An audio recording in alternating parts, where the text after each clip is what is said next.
हाय, मी Archala. Welcome to my first vlog.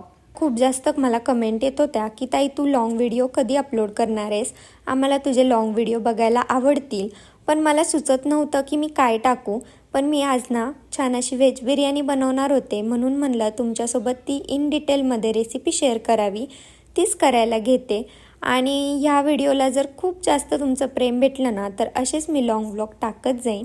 असो, छान अशी बिर्याणीची तयारी करत होते. आता आपल्या मनात बिर्याणी म्हणलं की खूप भीती असते की तांदूळ जास्त नाही शिजला पाहिजे, त्यात जास्त पाणी नाही राहिलं पाहिजे, मेन म्हणजे तो कच्चा पण नाही राहिला पाहिजे, एकदम परफेक्ट शिजायला पाहिजे. आता हे सगळे तुमच्या मनातील डाऊट ना मी एकदम क्लिअर करणार आहे या व्हिडिओमध्ये. त्याच्यामुळे व्हिडिओ शेवटपर्यंत नक्की बघा. तर त्याच्या आधी मी ना मस्त असं दही घेतलं होतं, छान असं ते फेटून घेतलं. त्याच्यानंतर आपले बेसिकचे मसाले टाकले होते. लाल मिरची पावडर, थोडीशी हळद, धनेपूड, त्याच्यानंतर थोडंसं लिंबू, मीठ, कोथिंबीर, पुदिना असं सगळं टाकून ना ज्या काही मला भाज्या लागत होत्या, बटाटा, वाटाणा, फ्लॉवर, गाजर, ते टाकलं आणि छान ते मॅरिनेट करून ना 1 तासासाठी फ्रीजमध्ये ठेवून दिलं. पूर्ण भाजून घ्यायचा आणि त्याच्यानंतर मध्ये आपण ना तेल टाकायचं. एकीकडं कांदा पण मी भाजायला ठेवला होता आणि एकीकडं भाताची तयारी केली. छान असं त्यात तेल टाकलं, थोडंसं गरम मसाला टाकला आणि थोडंसं बिर्याणी मसाला पण टाकला होता आणि जे काही आपले खडे मसाले होते ना ते टाकले. आता माझ्या हातात जे पातेलं आहे ना तेवढं भरून तांदूळ होतं, तर तेवढं मी पूर्ण 1 पातेलं भरून आधी त्यात पाणी टाकलं होतं. पाण्याला उकळी आल्यानंतर ना त्यात मी तांदूळ टाकून दिले. आता 80-90% तांदूळ शिजवायचे, हे काय मला एवढं जमत नाही, त्याच्यामुळे मी पूर्ण तांदूळ शिजवून घेते. एका साईडला ना कांदा पण पूर्णपणे फ्राय झाला होता, त्याच्यामुळे थोडंसं गार्निशिंग करायला ना मी कांदा काढून घेतला आणि थोडंसं टोमॅटो टाकून ते छान असं भाजून घेतलं. आणि 1 नंबर पूर्ण मसाला मॅरिनेट झाला होता. ते सगळ्या भाज्या ना यात टाकून दिल्या आणि त्या शिजायला ठेवून दिल्या, कारण थोडा वेळ तरी ते शिजलं पाहिजे. बटाटा वगैरे लवकर काही शिजत नाही आणि कुकरमध्ये जर आपण बनवलं हे तर एवढी काही जास्त चव येत नाही. त्याच्यामुळे छान असं झाकूनच शिजवायला लागतं. 1 नंबर चव येते आणि तेल पण 1 नंबर सुटतं.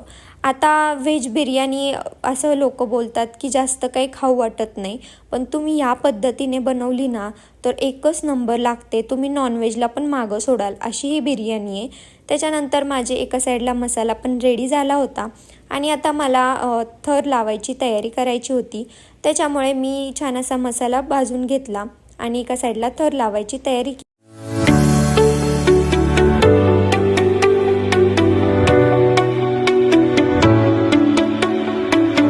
आता एका साईडला थर लावायची तयारी केली. आता मी थर कसं लावते हे तुम्हाला स्टेप बाय स्टेप सांगते. एका साईडला ना मी दुधात केसर टाकून ठेवलं होतं, एका साईडला ऑरेंज कलर बनवून ठेवला होता, थोडीशी भाजलेला कांदा ठेवला होता साईडला आणि त्याच्यानंतर थोडीशी कोथिंबीर चिरली, पुदिना चिरला होता आणि जे काही एक्स्ट्राचं तांदूळ होतं ना ते काढून घेतलं आणि जो काही आपला मसाला होता ना तो त्याच्यावर टाकला.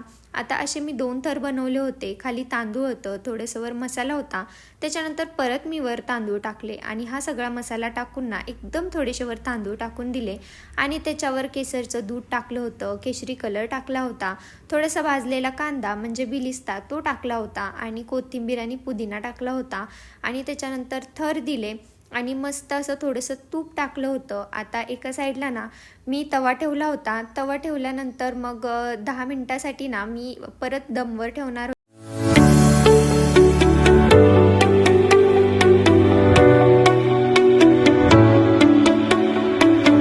म्हणलं आता बिर्याणी तव्यावर ठेवून दिले, जोपर्यंत ती बनते तोपर्यंत आपण मस्त अशी कोशिंबीर बनवून घेऊया. कोशिंबीर तर मी आधीच कट वगैरे करून ठेवली होती, फक्त त्यात ना मीठ आणि साखर टाकायची राहिली होती आणि थोडंसं दही टाकायचं होतं, तेच टाकून घेतलं आणि तोपर्यंत आपली बिर्याणी पण तयार झाली होती. आता तुम्ही बघा, इतकी तर भारी दिसायला होती तेवढीच खायला होती. तर बाय.